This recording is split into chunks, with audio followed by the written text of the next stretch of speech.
Good afternoon. This is the Joint Committee on the Environment and Transportation and Public Utilities. Today is Thursday, June the 1st of 2023. I understand that the state law currently requires that the following announcement be made at the beginning of every remote public hearing as follows. Due to the current public health emergency, City Council committees are currently meeting remotely. We are using Microsoft Teams to make these remote hearings possible. Instructions for how the public may view and offer public testimony at public hearings of council committees are included in the public hearing notices that are published in the Daily News, Inquirer, and Legal Intelligencer prior to the hearings and can also be found on phlcouncil.com. Will the clerk please call the roll to take attendance? Members that are in attendance will please indicate that they are present when their names are called. Also, please say a few brief words when you are responding so that your image will be displayed on screen when you speak. Councilmember Catherine Gilmore Richardson. Good afternoon, Mr. Chair and colleagues. I am present. Councilmember Anthony Phillips. Good afternoon, colleagues. Good afternoon, Chairman Johnson and the viewing public. Councilmember Sharon Vaughn. Good afternoon, everyone. I am here. Councilmember Kendra Brooks. Good afternoon. I am present. Councilmember Mike Driscoll.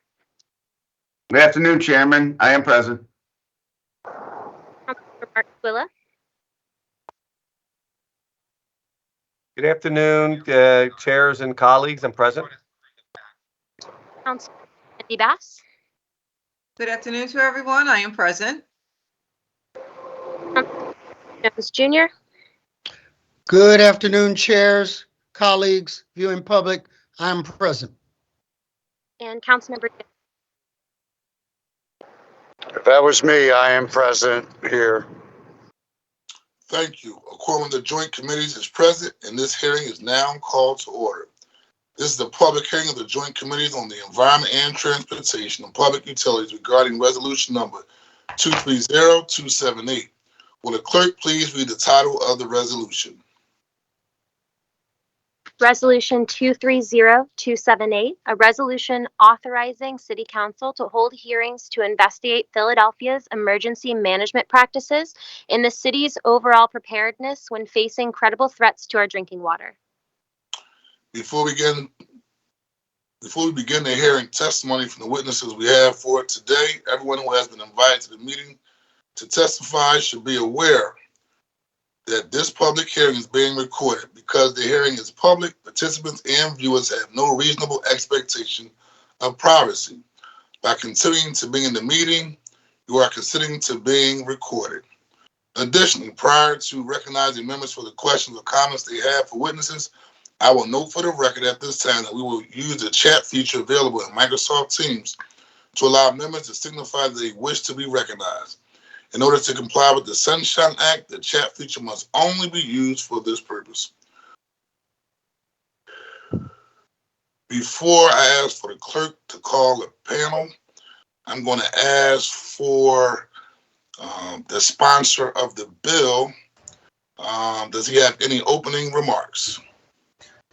Yes, thank you, Chairman Johnson. Hi, I'm Councilmember Anthony Phillips, representing Philadelphia 9th District, and I would like to provide some opening remarks.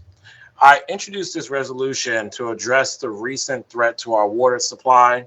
As we all remember, the city's response to the chemical spill fostered confusion, panic, chaos, and tarnished public trust and safety of our city's water supply.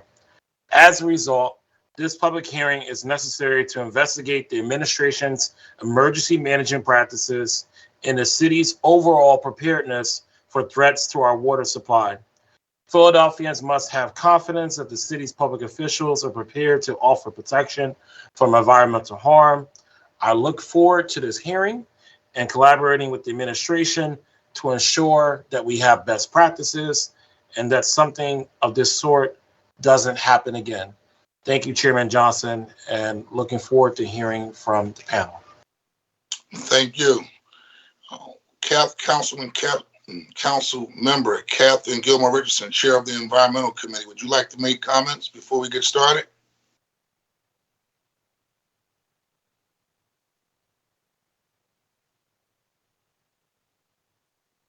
Councilman Curtis Jones, I recognize you for your comments, sir. Thank you so much, Mr. Chairman, and thank you, Member Phillips, as well as Catherine Gilmore Richardson for raising this important discussion and important hearing. One of the things that came to mind during that crisis was the panic that set in throughout the city. Water flew off the shelves. You know, prices went up. And what I remembered about that was that my grandbaby, Member Phillips always asks, how are the children? And so my granddaughter had the presence of mind to go on her phone, and keep in mind she's only 9, to pull up a map that showed where the water potentially could have been contaminated, but more importantly, where the water could be drank safely. Had that simple information that a 9-year-old been disseminated to elected officials like ourselves, had it been disseminated in public places and spaces like Channel 64, we could have avoided the hysteria that, you know, beset our city. That's number one. And the second reason I compliment you, Member Phillips, is it raises the question of whether or not inexpensive fixes can happen through our already plentiful supply of water. We used to, Member Johnson, you remember this, have Philadelphia brand water that we used to give out at festivals and things like that. Why isn't it, and I guess this will come out in the hearing, why doesn't South Philly have a warehouse full of that type of water for cases of emergency? Why doesn't the 9th District, the 8th District, the 4th District, the 5th District, and everywhere in the city have those kinds of stashes so that when it panics and, you know, the Walmarts and 7-Elevens get run on, that essential element, at least for a 24-hour stash, be in a place that is safely kept. This cannot cost that much money. And I'll end with this, Mr. Chairman and Member Phillips, that you're too young to remember this, but I guess all of you are too young to remember this. But back during the missile crises and Cold War, in every elementary school basement, there was a stash of supplies for the big one that never came. And they were able to keep this stuff so that in cases of crisis, in instances of panic, that distribution can happen. I think, Member Phillips, we have an opportunity to not just look at water, but I just left food share, for example, that there should be, you know, a situation when the worst case scenario happens, that the best case planning occurs. So I want to thank you again, Mr. Chairman. I want to thank you again, Member Phillips and Catherine Gilmore Richardson for raising this issue. Thank you, Mr. Chairman. Thank you. Any other members of the committee who would like to provide opening comments?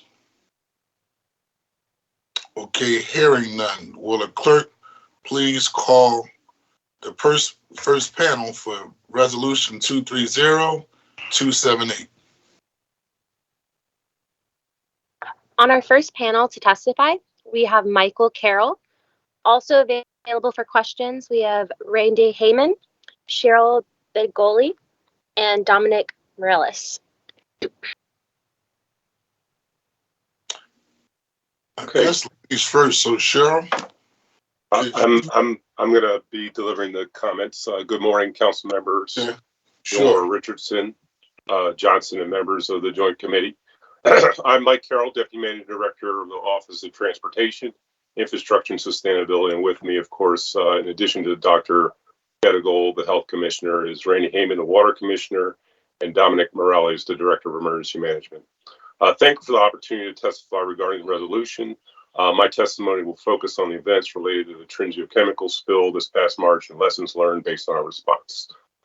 So at 12:27 a.m. on Saturday, March 25th, the Water Department was notified by the Delaware Valley Early Warning System that a synthetic product was spilled in a tributary of the Delaware River in Bucks County, 9 miles north of the Baxter Water Treatment Plant. From Saturday morning through Tuesday, March 28th, the staff of the Philadelphia Water Department, the Office of Emergency Management, and the rest of the administration worked around the clock to understand, communicate, and respond to this event. Ultimately, we managed to avoid any potential risk to public health. That achievement should not be minimized even while we learn lessons from the response. On reflection, 3 areas of concern seem most germane. The first, the level and nature of communication from Saturday, March 25th through Sunday, March 26th.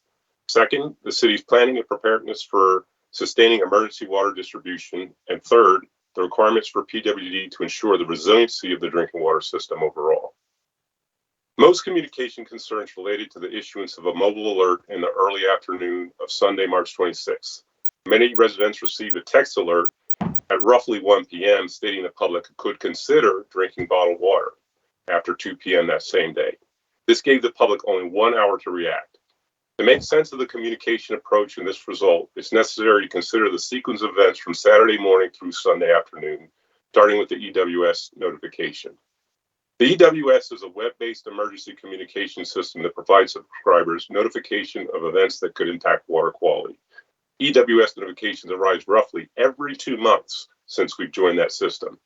Different events require different responses, and staff's first responsibility is to define the nature of the event. Every event requires balancing caution with the risks of creating panic and making the public completely numb to future alerts. That balance evolves over time as better information becomes available. In the case of the Trinidad spill, the evaluation process took all day Saturday to complete as external partners shared information that they were developing. The fact is, the administration began sharing information with the public on Saturday evening before all the information that was relevant was even in hand. During the initial assessment, the only thing that was clear was that material could not be physically contained. This means that if the intake at Baxter was left open, the material could enter the water distribution system. As a result, the decision was made to close the intake at Baxter and adjust pumping into the system based on the first EWS notification. All subsequent decisions and communication, and specifically the opening and closing of the intake, were based on EWS modeling of tidal effects, testing and sampling, and other factors affecting water flow. On Saturday morning, EWS modeling indicated the chemical plume would reach Baxter intake around 6 a.m. and might remain in front of the intake for over 48 hours. These facts presented a dilemma because the water in storage could not feasibly last 48 hours, and allowing water levels to drop too low would permanently damage treatment facilities and place the Philadelphia Fire Department in a position to have inadequate water supplies. To address the dilemma, PWD opted to open intake until roughly 5 a.m., an hour before we saw any risk, and then to take that time to develop a testing plan to ensure water safety. Unfortunately, it took until 2:30 p.m. on Saturday for the Pennsylvania Department of Environmental Protection to fully identify the contaminants, for our regional partners to define a testing process, and for boiling tap water to be ruled out as a simple means of treatment. Ultimately, the first tests were not available until 7:30 p.m. on Saturday. Meanwhile, at 6 p.m., the city was able to post to the PWD website public information amplifying press announcements made earlier by DEP. Unfortunately, at that time, clear facts did not exist on what to tell the public to do. Specifically, as of 6 p.m. on Saturday, there was no information to use based on the concentration of the contamination, the results of samples taken in the morning, the actual risk to public health, the effectiveness of normal water treatment, the supply of water in storage, and any risk to the facilities due to the modified operation and the low levels of water. Nonetheless, a press briefing was scheduled for 9:30 p.m. Saturday to further inform the public of the threat. At that briefing, it was possible to tell the public that the water in their taps was currently safe and asked the public to take measures to conserve water, which would help buy time to develop more information and further options. At this point, a key fact was that normal opening of the intake for Saturday afternoon had been skipped. That decision was based on the data provided by the EWS model on the expected migration of the spill. As a result, Baxter was operating at critically low levels. By 11 p.m., PWD had enough information to determine that opening the water intake at the next high tide was necessary to assure supply. A key lesson to note is that was the first point in time when it should have been clear our conservation estimates, although conservative, meant that the water would again reach critically low levels by 2 p.m. on Saturday. 11 p.m. on Saturday evening was our first opportunity to intensify public communication and to advise the public of the option to communicate to consume bottled water. Whereas one, we had hoped that our recommendation to conserve would be picked up and would be effective.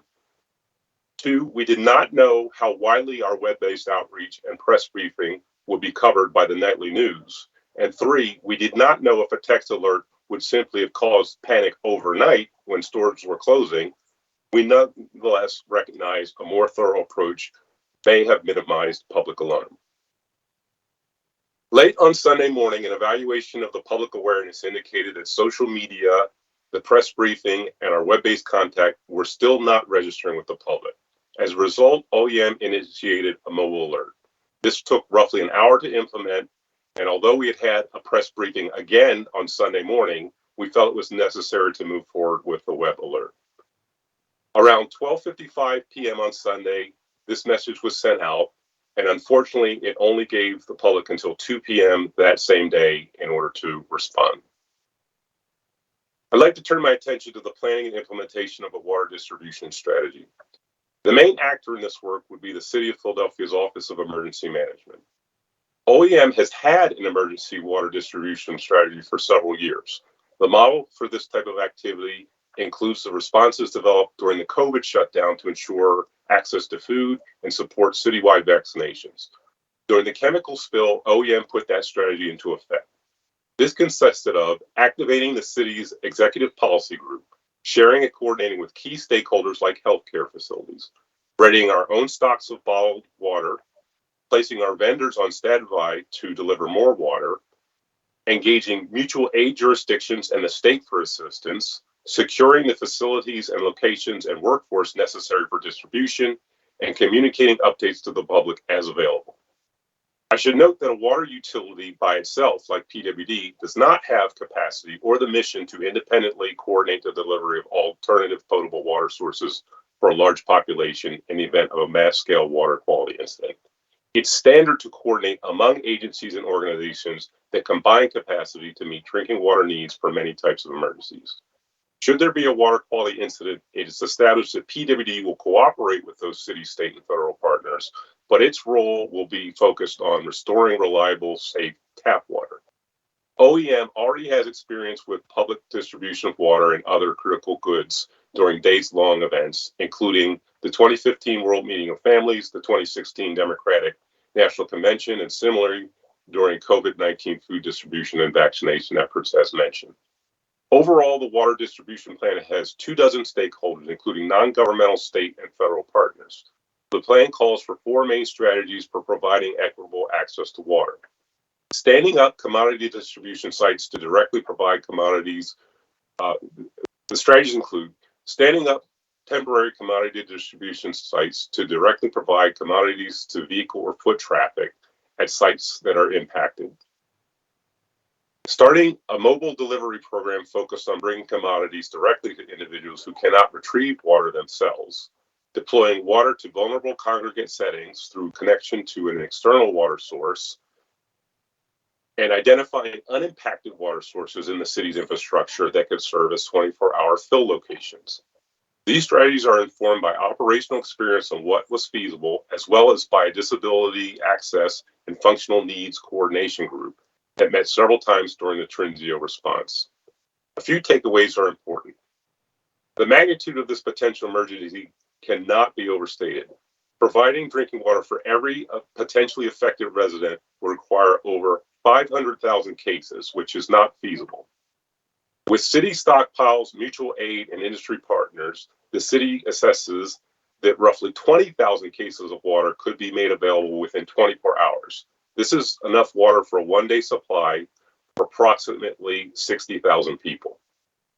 Activating distribution for an emergency scale event also should be noted that it takes a lot of time to stand this up. These facts make it critical for residents and managers of essential facilities to have their own plan to be self-sufficient for 3 days. That is why this is the recommendation issued by all relevant federal agencies and echoed by the city. The administration continues to refine its plans, and as we do so, we will take the opportunity to evaluate ways to improve our capacity, but also to amplify the message that everyone needs a plan for a 3-day supply of potable water.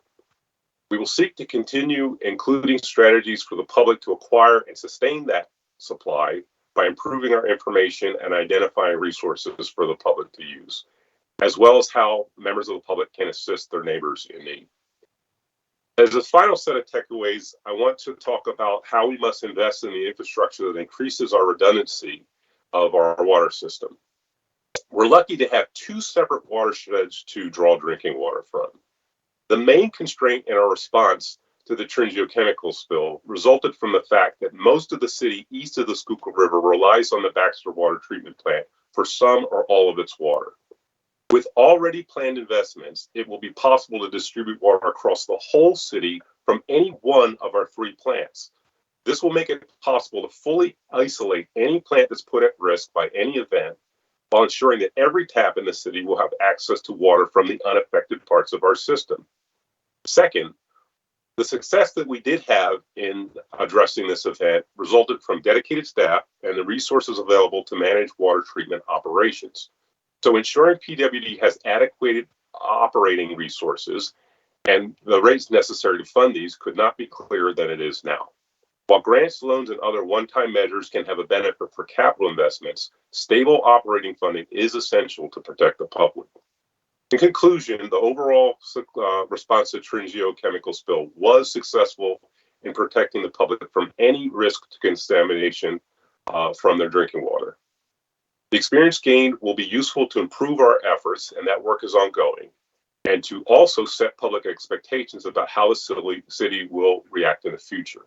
Nonetheless, we recognize more effort will be needed to coordinate operational decisions with public messaging, to ensure timely translation and consideration of ADA compliance, to refine our water distribution planning, and to educate the public about everyone's responsibility to maintain a supply for 3 days of potable water. We are committed to do that work and to continue working with council in doing so. Thank you, and we're available for any questions that you may have. And I'll mention we do have a slide deck, so as we're answering questions, we'll perhaps pull up some of the visuals and talk through that as well. All right, thank you, Michael. So you're giving the overall testimony for the rest of the city agencies, correct? Yes, that's right. Okay.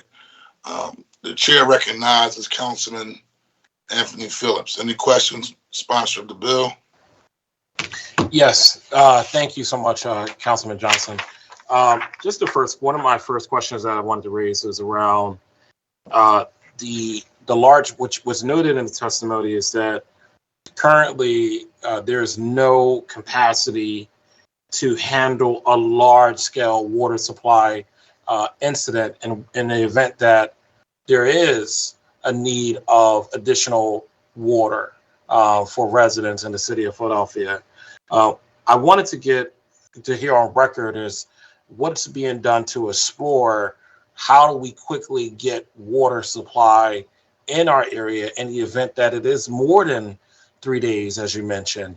What things can we do beyond FEMA support, but also what are some things that we can do? What are some things that we have already in the plans in the event that we do have to get FEMA support in that matter? But what can we do now just for our own self-sufficiency, right?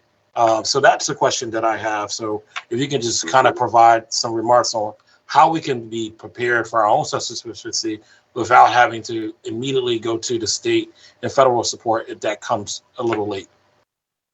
I'm going to ask OEM Director Dominic Morales to start off a response to that.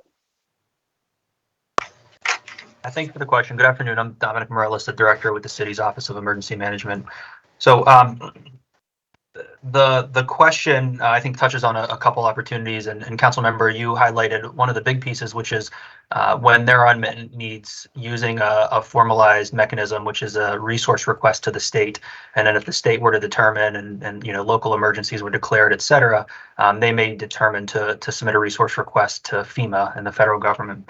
But things that we can do outside of that, I would say, are kind of two-pronged. Heard the council member mention warehousing and storage of bottled water, and that's certainly a strategy. It's certainly a strategy that's already employed, specifically by our office on a smaller scale. I do think that there are some very real constraints as far as the resources to be able to do that. We did run the numbers of cost alone, what it would cost, worst case scenario, to have a 3-day supply for every resident of Philadelphia would be about $10 million worth of bottled water. And that's stock that would need to be rotated about every 2 years. And that doesn't include lease, it doesn't include the warehousing staff, et cetera. And so there is, of course, a cost benefit analysis of how much do you keep versus how much is it costing to keep. But I think as one of the strategies, is everyone thinks, why isn't there just a warehouse of these things? It truly comes down to a resource consideration.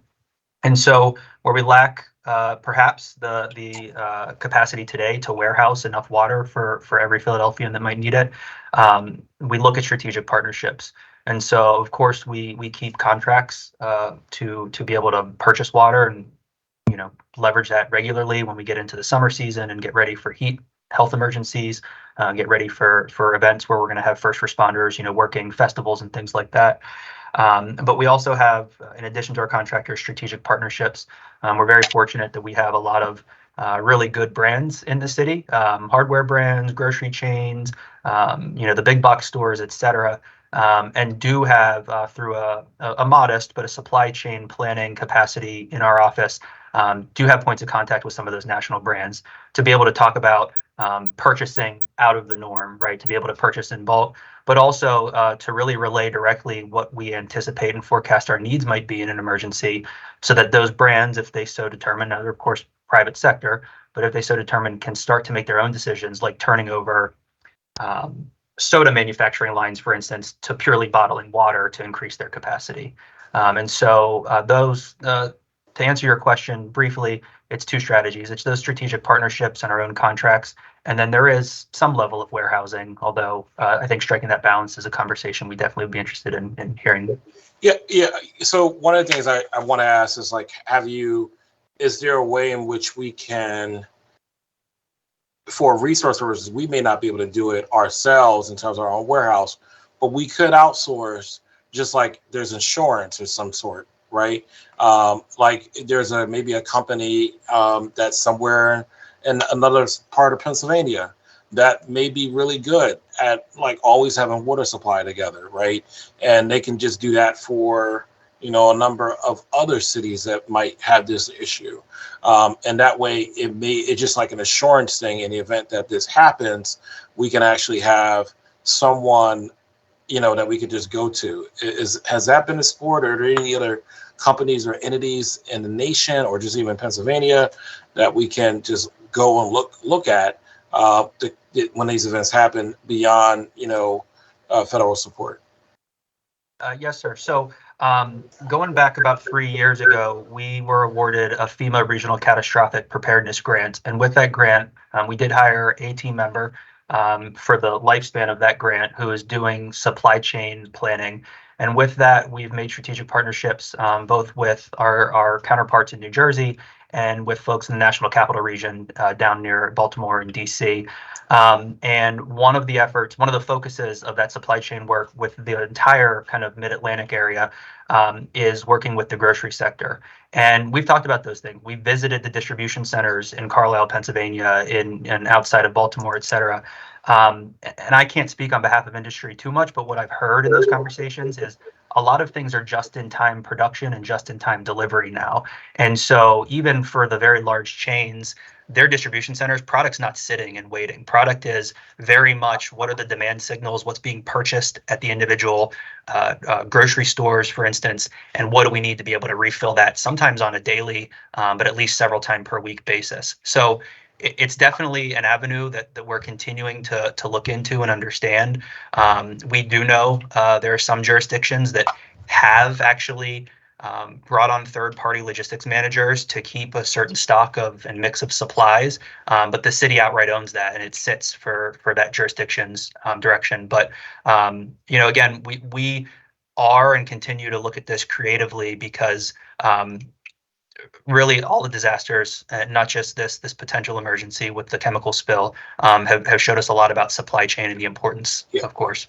Yeah, because absolutely. I mean, one of the things that I'm thinking about, and listen, I want to reserve rest of the time for other members to ask questions. I can always circle back. I just had two more questions I just want to get out quickly. But one of the things I'm thinking about is like, have you considered the idea of partnering with other cities in Pennsylvania, whereas we can split the cost for these emergency management situations? Because obviously this may not happen to all of us at the same time, right?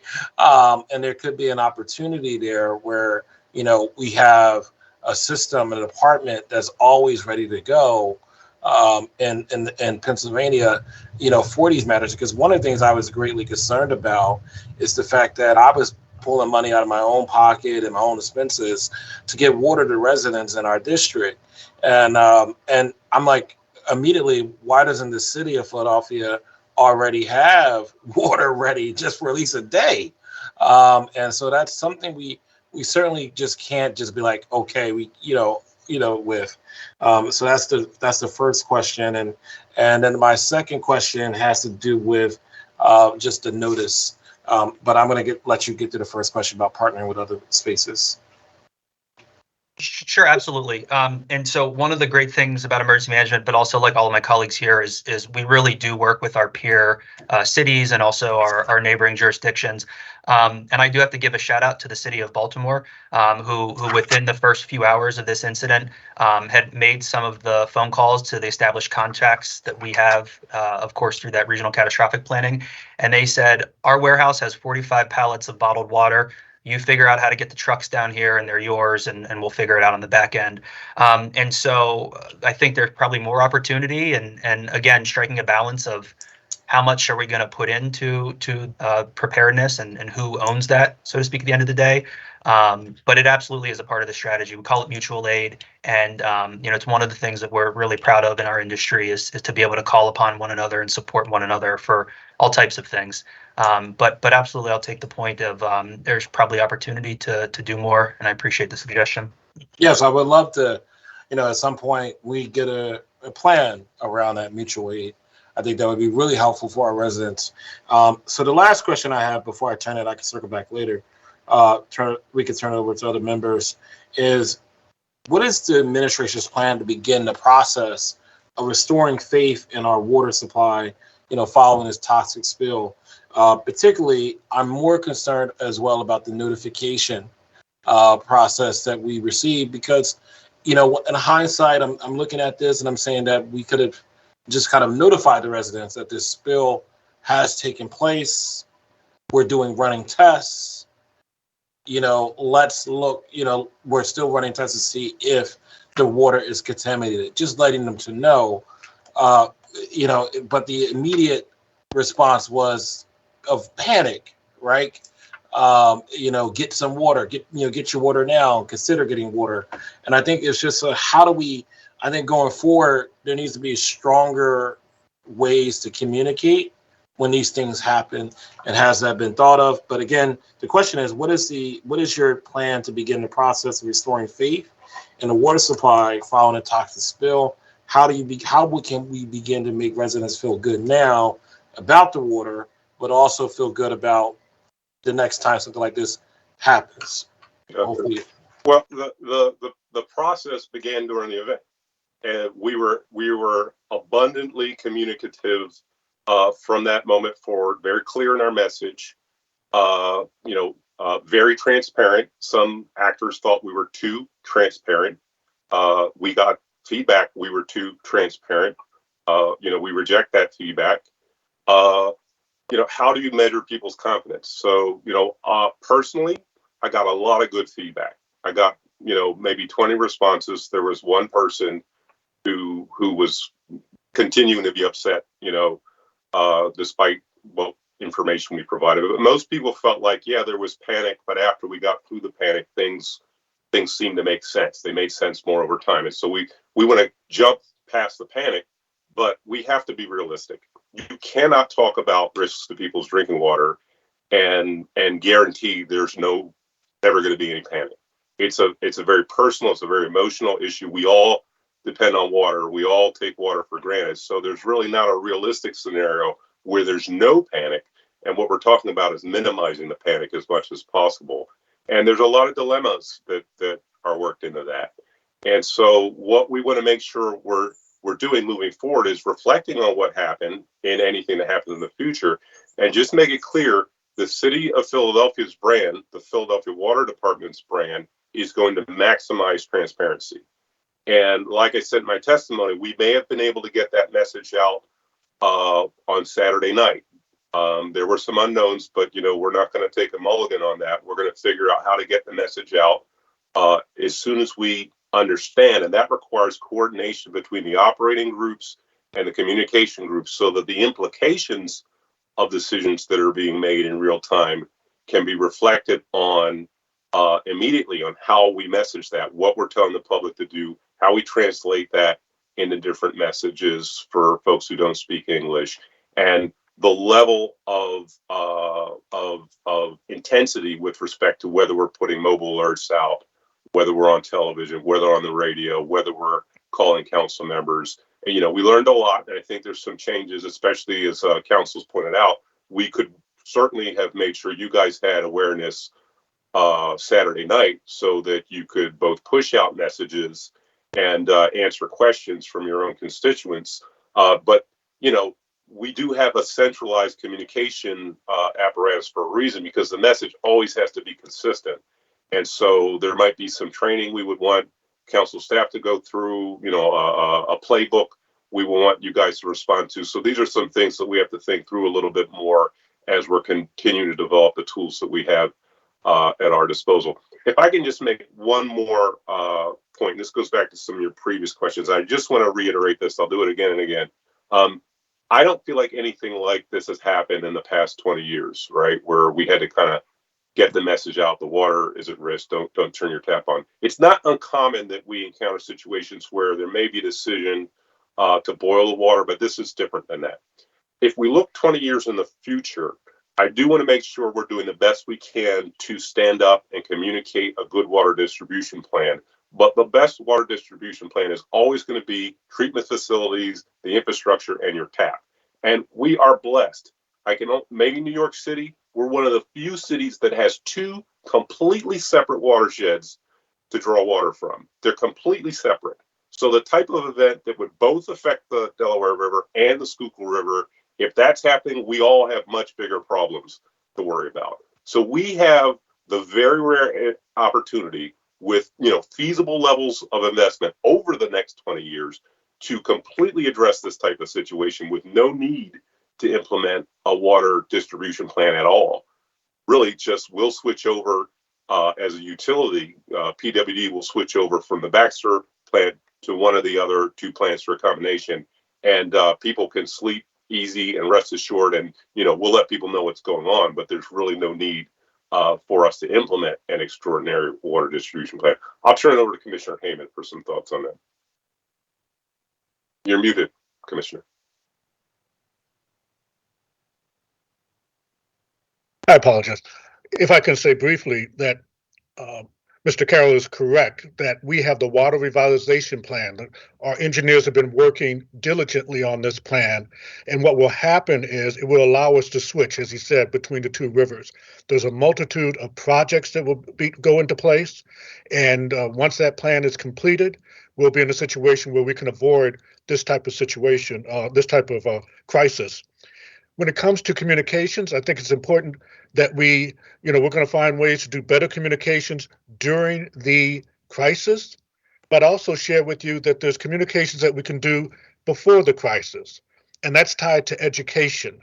The more we educate the community about how our water system works, how water comes in from the river, it goes into a water basin, it is held there for several hours, then goes into the system, how many hours it takes to go through the system. I think that will help us in being able to quell some of the frustration that took place. And also, too, we have opportunities to educate people about the testing process. Often now with Apple phones, people think you can just push a button and you have the answer to your question. What actually happens is that testing takes hours to take place. And so I think the more the public understands, and again, as Mr. Carroll said, the earlier we're able to give information out to the council members and to the public, I think the better we will be as far as people feeling more comfortable and feeling more confident in the process we're following. I might ask Glenn Abrams, can you show the communication slide? Just put that on the screen, and that also helps get at the council member's question.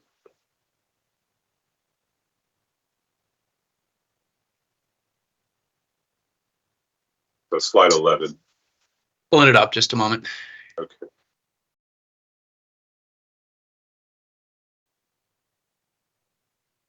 Okay, is it showing? Yeah, so this sort of shows you that hierarchy we're talking about, and I think the takeaway is we kind of jumped from the blue, maybe the press briefing is that beige, right up to the red in 2 hours, and certainly a lesson learned is not to make that jump all in one go in a short period of time. But this shows you the intensity of communication that we want to work around.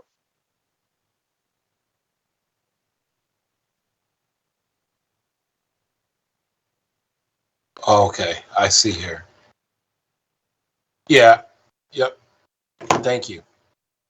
I appreciate the part about, I don't want to give too many comments because I know we'll want to pass them on to other folks, but I do appreciate the part about the translation part, which is going to be really key in future communications for folks. Thank you. Okay, Councilman Curtis Jones.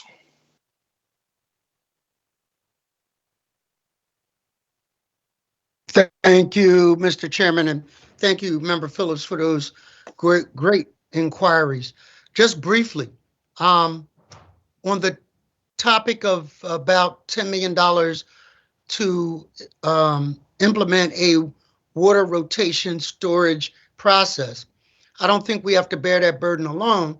I think that if we worked with our partners in the state and our boots on the ground, such as Philabundance and Share, that we could come up with a RFP that we floated to the state to say to us, Share, we want you to keep X amount of dollars in that huge warehouse that you're renovating. And every 2 years on the rotational or year and a half, give it away. Put it as a part of a rotation package, then re-up that amount of water for safe storage for the next year and a half. So I'd love for you to reach out to the chairman and to the member, Phillips, to kind of brainstorm around how we can tap into the $6 billion surplus that the Commonwealth has to safeguard Philadelphians who are part of that Commonwealth. So that's number one. Number two, when you talk about infrastructure repairs, and maybe I'm setting myself up, but is that a part of that project that would go from the City Avenue treatment plant down 1 mile across the river into? Yes, sir. I knew it. Yes, Mr. Chairman, I'm setting myself up. We appreciate your support. So is that in that scenario, we would be able to shift water from the Schuylkill to the eastern side in Phillips District, hypothetically. Precisely, yes. All right, I want to so- stress that it will also take a combination of projects. It's not just one project, a combination of projects in the water revitalization plan to make that happen. But it will happen once we complete it. So now I'm gonna have to pay a little more attention to that. So we'll take our share or my share of the blame and share it with my colleagues. So we're going to take a hard look at that project, which is a ambitious undertaking, but in a practical sense, could have safeguarded some of our concerns. So that's put that in the parking lot. Second thing that I would want to talk about is a while back, Mr. Chairman, the federal government required post 9/11 for us to increase our preparedness against terrorist attacks around water infrastructure. And I'm hoping that this is the kind of scare that allows us to leapfrog ahead based on Member Phillips' inquiries to better make us prepared, because this could have happened on purpose and in a lot of ways. And it only goes to show that we need to have redundancy around not only sources of water, and we are blessed to have the Delaware and the Schuylkill, but we better be prepared for shenanigans. Yeah. That we can take this opportunity to tighten up our security, our shutoffs, and things like that. So I wanted to get you to respond to that. So, Commissioner Heyman, do you want to reference some of the projects that are in the queue from that perspective? And maybe, Dom, if you want to add anything on the, Homeland Security aspects of the question once the commissioner's finished. Please. Okay. Actually, I want Ben Jules, who's our Deputy Commissioner of Operations, to talk about some of the projects that we have, especially within the water revitalization program. Good afternoon. Thank you. Yes, there's been some discussion of the water revitalization Ben, plan. would you identify yourself? Oh, excuse me. Ben Jewell, Deputy Commissioner of Operations, Philadelphia Water Department. Yeah, there's been a lot of discussion about the water revitalization plan. We look at it as like a path forwards towards, safeguarding the water resources, continuing our dedication to public health and safety, and being able to deliver safe and continuous drinking water to the residents of the city, all of whom are our employees as well. We were undertaking a number of large projects. The tunnels across underneath the Schuylkill River will interconnect 2 of our treatment plants, both of which withdraw water from the Schuylkill River. There will be a project to upgrade our one of our treatment plants, the Belmont treatment plant, which is on City Avenue. It will expand capacity, which will provide us the opportunity to renew the Queen Lane treatment plant, which will be replaced with a new facility. Those are some major projects that will allow us to produce the drinking water and create some distribution redundancy. And there's another whole host of upgrades to system storage and transmission that all together sum up to our ability to deliver drinking water to the residents of the city from either the Delaware River or the Schuylkill River. So could I ask you to share the outline of that plan with our chairman and with Member Phillips, because it is a safety valve, if you would, for cases just like this. Yes, it would be our pleasure to share that information. Thank you, Mr. Chairman. Dominic, could you speak a little bit to some of the Homeland Security issues? Yeah, absolutely. I that's a very real threat to any water system, but of course here in a major city like City of Philadelphia. And so, Councilmember, I appreciate you picked up on that. We actually take an all hazards approach, though, because while it very well could be a human caused event, we also know that a technological event or a natural event could be a part of this as well. And as a matter of fact, we suffered some water facility damage during Hurricane Ida several years ago. And thankfully, it didn't take the system offline in any kind of noticeable way, at least to the customer, but still impactful. And we're in fact still recovering from that as a city today, at the very least financially. And so when we talk about preparedness, we think about a preparedness cycle. And what that really means is a way to methodically identify the risks that we think are realistic for us here, which terrorism is absolutely one of them. Estimating what our capabilities are to deal with that, figuring out what the gaps are in those capabilities, and coming up with strategies to either build capacity or sustain, quite honestly, capacity that we have today. And then building a joint plan with our key stakeholders. So everything we do is interagency. But then validating those capabilities through things like training and exercises, and revisiting those plans periodically so that we don't just write it one time, put it on the shelf and say, this is going to carry us through. And the reason that I highlight that in a little bit of detail is it is labor intensive.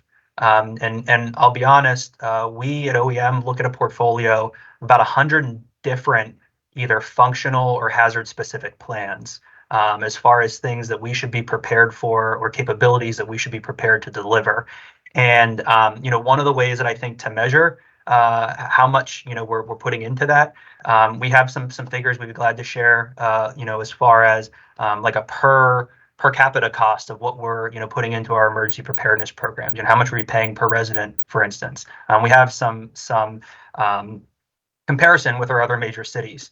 And so, that's a detail that we'd be glad to share or follow up with you offline. But I think to your point, there's always room, and from my office, great interest in having that preparedness at the very top level. But it is a process, and it is iterative, and it is ongoing. So I hope that answered your question. But other than to say, yes, absolutely, terrorism is a concern in this space.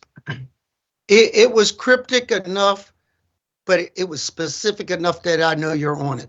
So thank you, Mr. Chairman. You're welcome. Councilwoman Kendra Brooks. Thank you so much, Mr. Chairman. So I'm gonna go back, and I want to thank Councilmember Jones for having you kind of spell out some of the next steps in terms of any event this happens again. But I'm concerned about the process for notifying elected officials. I know you said you saw it as a problem. And if something was to happen tomorrow, like what is the process for council to be notified? That's my first question. And also, based on the pyramid that you just showed us, when does communication with council come in with that as well? Because being prepared means that we are all prepared as a system. And council is part of the system because we have constituent services folks and another vehicle for us to be able to share throughout the city. So I'm just really concerned about what is the process of notifying elected officials currently as of today? And where do we fall in that pyramid that you showed online in terms of communications? So that pyramid is all public communication. And currently what we do today is we inform council as we're informing the public. So what we're contemplating, and we need to work with council around, is the type of communication that's appropriate outside of public communication. And I think that's what you guys have an appetite for. So there's a few sensitivities, as you can imagine, and maybe it's the old phrase, loose lips sink ships. We just need to make sure that when we're sharing you privileged information, and when we're giving you information the public does not have access to, that we have a common understanding about what you do with that information and how we coordinate making it available to the public. So that's something that we need to work on specifically, because you can imagine as departments, we all have sort of a stake in things. There's a lot of sausage making that went on and goes on where we're bantering back and forth. We're disagreeing about stuff. Somebody says something in the water department and OEM says, no, that's not quite true. Here's what the real facts are. And, in the interest of making sure that we're not losing the public trust, that kind of work cannot end up out on social media. That can't be the message that we put out there. There's this iteration that takes place in real time as information is coming through. And so, for example, when we talk about the Tringio spill, we didn't know exactly what the chemicals were. And it took us a lot of time to develop an understanding about what the potential concentrations were. And that's important because at certain dilutions, it's really not a problem. It's just another day that ends in Y. But at higher concentrations, that's where people started making references to what happened in East Palestine. And one of the chemicals was the butyl acrylate. That is the chemical that people were kind of panicked about in East Palestine. And I will tell you, I think to this day, there is not agreement among the U.S. Coast Guard, EPA, Bucks County Emergency Management Authority, and the city of Philadelphia about what the right thing to do was and what we ended up doing. And I wanted to emphasize the point. We decided to be very transparent. I think we will always decide to be transparent. That's going to be our brand. But we got feedback anecdotally that we should not have done that. We should not have been that transparent with the public because some people, I'll say people who were north of the spill and were therefore not affected in the same way we were, took the position that this was too much information for the public to have. And so if we're working with city council, your staff, and we're trying to share with you guys these understandings that are evolving over time, we really need to make sure that that kind of, I'll just use the term sausage making, doesn't become the cause for more confusion that lasts longer. And as we're very deliberate and became very deliberate, it took us time to make sure that the message is solid, that we're all kind of singing from the same book. I understand all that you said. I just want to push back a little bit because when the public looks at us, they see us all as government. Yeah. So when you guys mess up, we mess up. We were still out when I didn't want to go back to what happened, but based on what you said, we were all out in the public, managing a crisis with no information. So when the public looks at government, they look at all of us as incompetent.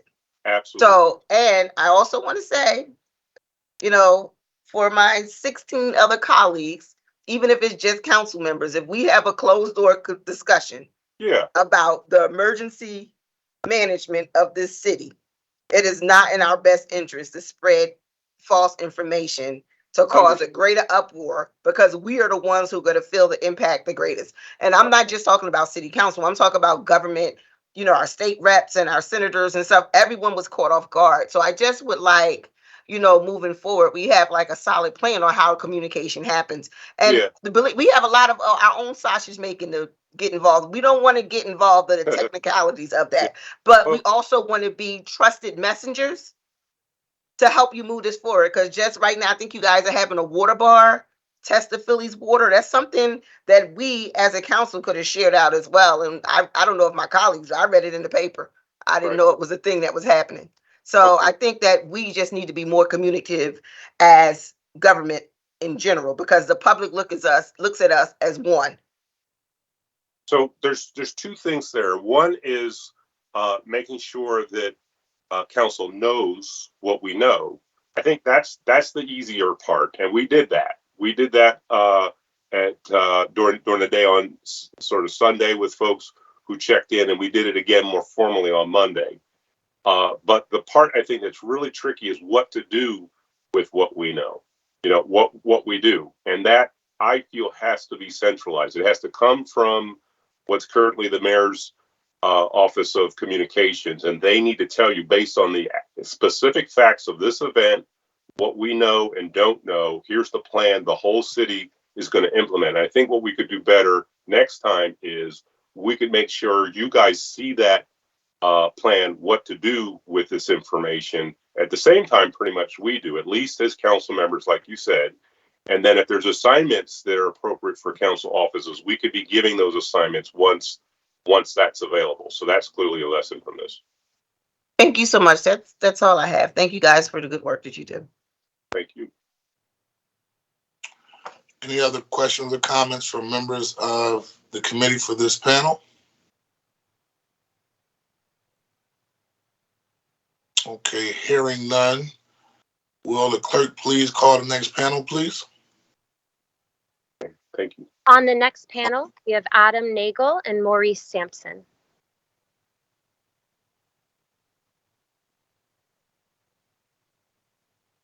Adam, just state your name officially for the record and begin your testimony. Thank you, Mr. Chairman. My name is Adam Nagel. I serve as campaign manager for Penn Future. Good afternoon, Chairs Johnson and Gilmore Richardson, as well as members of the Joint Committee. Penn Future is a statewide environmental advocacy nonprofit, and a main focus of our work is to improve and protect water resources and water quality across Pennsylvania, with particular emphasis on the Delaware River Basin and Philadelphia, through public outreach and education, advocacy, and litigation. Philadelphia's drinking water supply faced a credible threat on the night of March 24th, 2023. More than 8,000 gallons of toxic chemicals were spilled into Otter Creek, which endangered the drinking water provided to Philadelphia by the Delaware River. This was not the first time that this chemical plant had contaminated the land or water around which it operates, but this incident represented the gravest threat to one of our most precious natural resources and the residents of Philadelphia. This hearing is already critical to examine what went right and what went terribly wrong, and I'd like to thank Councilmember Phillips for introducing the resolution and ensuring that this hearing took place. Based on reporting surrounding the incident and the immediate aftermath, it appears that the systems put in place to handle these emergencies worked as they should. Notification was provided to the proper authorities and to impacted water utility systems so that all parties could begin to assess and manage the danger presented by the toxic chemical spill. We know that staff at the Philadelphia Water Department worked quickly to do just that. However, as we all know from our experience in the days that followed, residents were ultimately failed by members at the highest level of city government and were not adequately prepared for this credible threat due to delayed notice, confusing directives, and a failure to communicate properly or at all with Philadelphians who speak languages other than English. In a few short days, the trust that remained in our drinking water system collapsed. It is an unfortunate reality that many Philadelphians already did not drink their tap water, and many have not done so for years. According to an annual survey conducted by the Water Department and the University of Pennsylvania's Impact Ed Center, 42% of Philadelphians opted for bottled water last year. Despite the tireless work of staff within the Water Department, academic institutions, nonprofit organizations, and community members, too many of us still do not trust that the water we are drinking is clean. The administration's response to the toxic chemical spill made it that much more difficult for residents to trust their tap water and undid the work that has been done through initiatives like Drink Philly Tap. To better understand the man-made threats to our water supply and better inform its own crisis protocols, the Water Department should procure an independent risk assessment of industrial activity upstream of its water intakes to inform and develop meaningful state and city monitoring and watchdog efforts so that these environmental disasters don't catch the city flat-footed again. The risk assessment should, of course, be shared with City Council and the public to begin to restore trust in the department and, by extension, our water. Going further, investment, innovation, and urgency are required to adequately address the damage done by the response to this emergency. Instilling public confidence in the city's drinking water supply is an enormous challenge that can only be overcome through aggressive efforts to update our infrastructure and improve water quality. Luckily, the city has already set into motion efforts to do just that through its Green City Clean Waters program and the Water Revitalization Plan, which we are gratefully hearing more about today. If leveraged to their full potential, these initiatives will provide much-needed improvements to our water infrastructure and significantly reduce water pollution. Penn Future also acknowledges that the Water Department has successfully obtained a substantial amount of funding through low-interest loans made available via the Bipartisan Infrastructure Law and other sources from the federal government to address lead pipe removal and other necessary upgrades to our water infrastructure. That said, the threats to our water supply will only increase in the years to come as a result of the combined impact of short-sighted environmental policies at the federal level, including the United States Supreme Court's recent ruling in Sackett versus EPA, and the existential threat of climate change. Climate change and sea level rise pose an enormous threat to the water supply. According to the recently released Climate Resilience Research Agenda for the Greater Philadelphia area, river and sea levels are rising. Observations indicate that the tidal Delaware River rose at the rate of about 1.2 inches per decade over the last century. Sea level is projected to rise in Philadelphia by 7 to 11 inches by the 2030s, 14 to 19 inches by the 2050s, and 24 to 38 inches by the 2080s. The high-end estimate for sea level rise by the 2080s is 45 inches. By 2100, sea levels are projected to rise by as much as 64 inches. What does this mean for Philadelphians? The report continues. Sea level rise alone is increasing the number of days that Philadelphians experience high tide or sunny day flooding due to tide levels in the absence of a storm. Coupled with storm surges, sea level rise is causing an increased frequency of coastal flooding, which is exacerbated further when accompanied by heavy precipitation events. As the sea level in the Delaware River estuary continues to rise, it will also push salty and brackish water upriver, causing impacts to ecosystems and water treatment facilities designed to only accommodate fresh water. In addition, the more frequent and more severe weather events associated with climate change will put increasing pressure on all facilities, which may result in an increase in accidents, spills, or other emergencies, requiring a response from government, including the water department. We must move quickly to secure confidence in our water supply for all Philadelphians and for the generations to come. Although this will require substantial investment from the federal government, City Council and Mayor Kenny's administration should utilize remaining American Rescue Plan Act funds to expedite execution of the Green City Clean Waters Program and the Water Revitalization Plan. Using this historic funding to invest in our water infrastructure will mean cleaner water for residents at a cheaper rate over time, since the water department would not have to rely on debt service to fund these capital improvements. As much as the city's response to the toxic chemical spill highlighted significant gaps in our emergency management practices, it also further underscored the myriad threats to our drinking water. For many in the city, this crisis was the latest injustice in an ongoing series, and complacency here will only multiply that ongoing harm. Mistrust in our drinking water is a deep cut to the many residents who are already beset by anxiety because of ongoing environmental problems, such as asbestos in our schools, lead in our water pipes, and pollution in our air. We applaud City Council for authorizing this hearing so that we can learn from this recent emergency and better prepare ourselves for the environmental crises to come. Philadelphia needs its leaders to step up and take on its growing list of environmental problems. We hope that this hearing will serve as an example for all of the years to come. Thank you again for this opportunity, and I look forward to answering any questions you may have.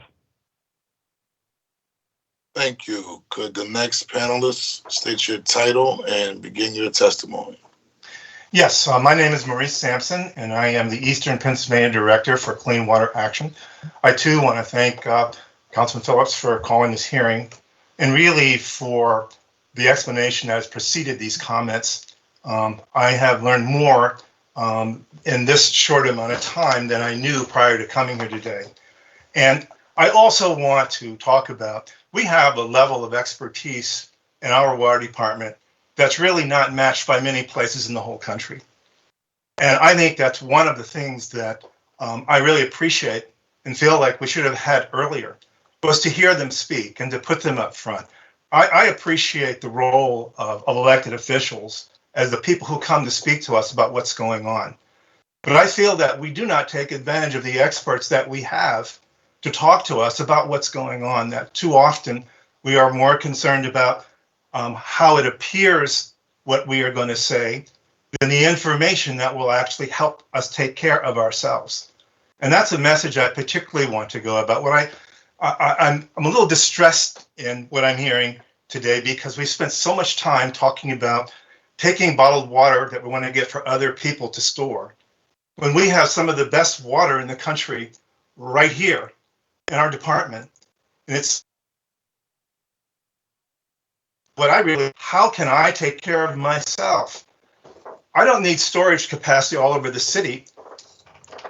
If I put 4 of these in my basement that I fill from the tap with a filter for the water, I have all the water that I need to get through 3 days. Give me 5 of these that I can get through a week.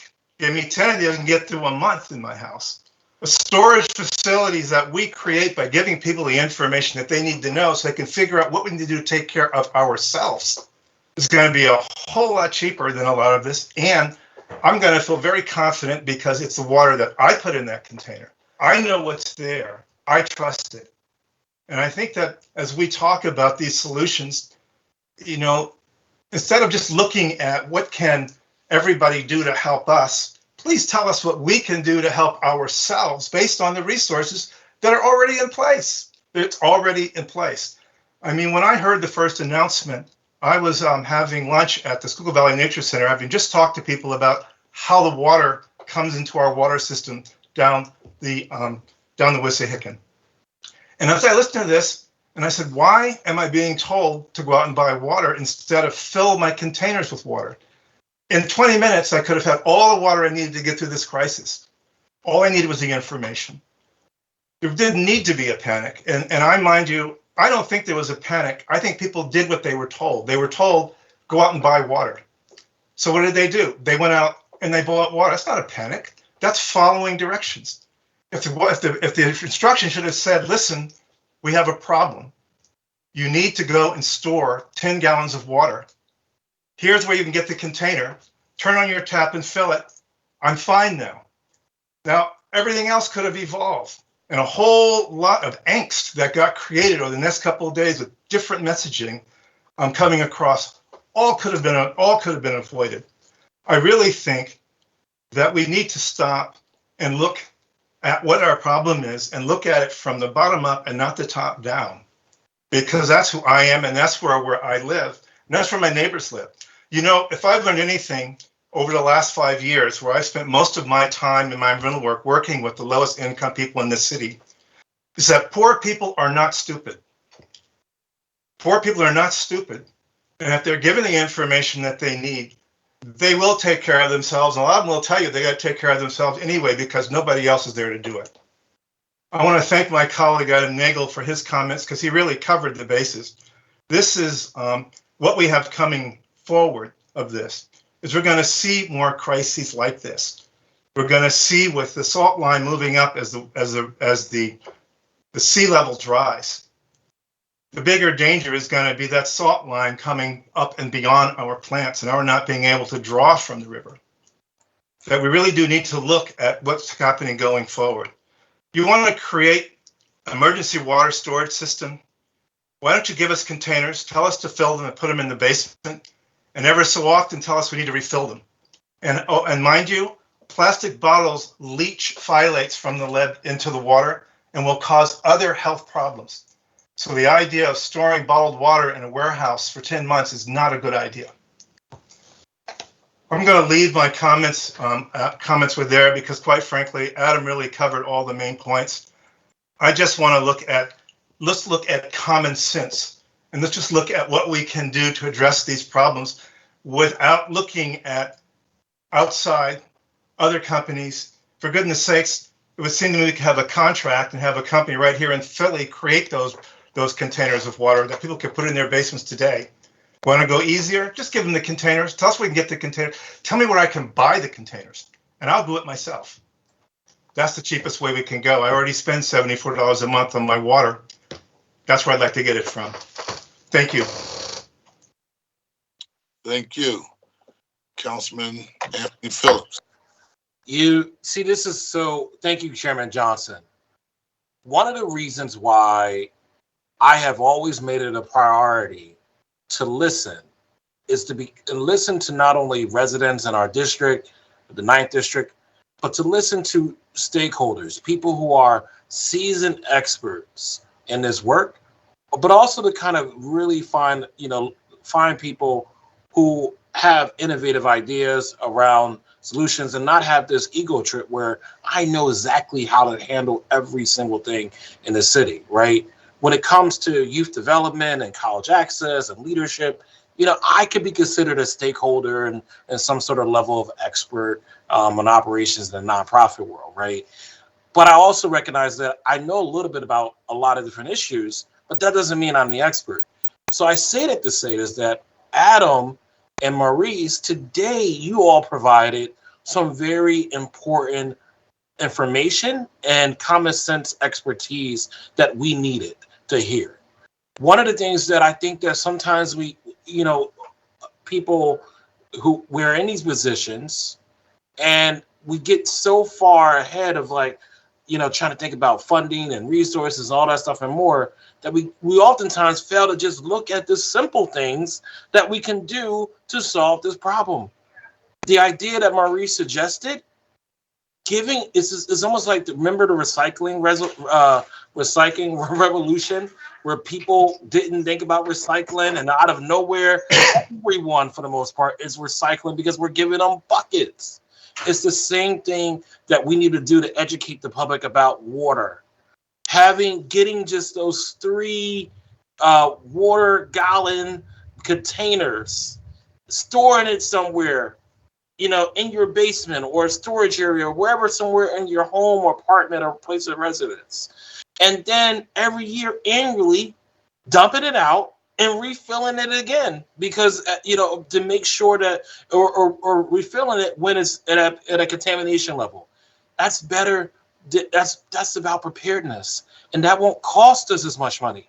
These are the type of innovative ideas, or not so innovative in some ways, but important ideas that I think that we have to. That's why I wanted to have this forum. I mean, this hearing, because we need to have our water department think through this more deeply, and our Office of Emergency Management, because we have to have our own way of solving this. So the question that I have from you, Adam, I had a whole litany, but I want to get to a question, is can you just provide a little bit more details on this historic funding? This historic funding that we could really look into to kind of solve the dirtiness of our water for the most part. That we really need to try to look, to get to that. Can you just give us more detail about what we need to do to get our water even more clean than what it is, or even cleaner, or clean at all? Thank you. Absolutely, council member. Thank you for the question. And this is a drum I have been beating for about a year now, and I apologize to all the members of council who will be hearing this for, I don't know how many times this is, but so, the water department has done very well in chasing dollars from certain sources via the federal government, and that's mainly the bipartisan infrastructure law, and then there are other resources that have been made available too, based on the funding that has been passed by Congress and signed into law by the White House. So I want to give them credit there, and so what Penn Future has been advocating for is that there is another opportunity available to city officials to invest funding from the American Rescue Plan Act, which was passed in 2021, mainly for the purposes of relief from the COVID pandemic and the subsequent economic recession. However, it was put into place that cities could invest those dollars into infrastructure, including water infrastructure, based on last year's budget. And you are all in budget negotiations for next year. There is around $800 million remaining. Some of that I know has already been proposed to be allocated by the Kenney administration, and I believe that the finance director in previous hearings related to the budget, and then in a previous hearing before the Committee on Joint Transportation and the Committee on Transportation and Public Utilities has indicated that money has been allocated to the general fund through the end of 2024. However, we believe that, and this is a policy decision both for the next couple of weeks and depending on how budget talks shake out, potentially for the next mayor and next city council, we believe that some of that funding should be utilized to upgrade our water infrastructure as envisioned by Congress and the White House. It is important. The Trinzio spill highlighted the dangers to our water, to our drinking water and our water system. And we all know that there are necessary upgrades that need to be made, whether it be lead pipe removal, upgrading aging water pipes, or cleaning and greening our city through Green City Clean Waters, which also will help improve water quality. I'll stop there because I feel I could go on, but I will stop there for now. Thank you. And I just had an additional question. We mentioned some other, other water revitalization plans, Maurice, that you think can be really helpful for those in the administration that are overseeing the water revitalization plan, like in terms of making sure that we're effective next time. I did hear Adam mention about the translation, which is really important. I don't understand how we don't have that in place already.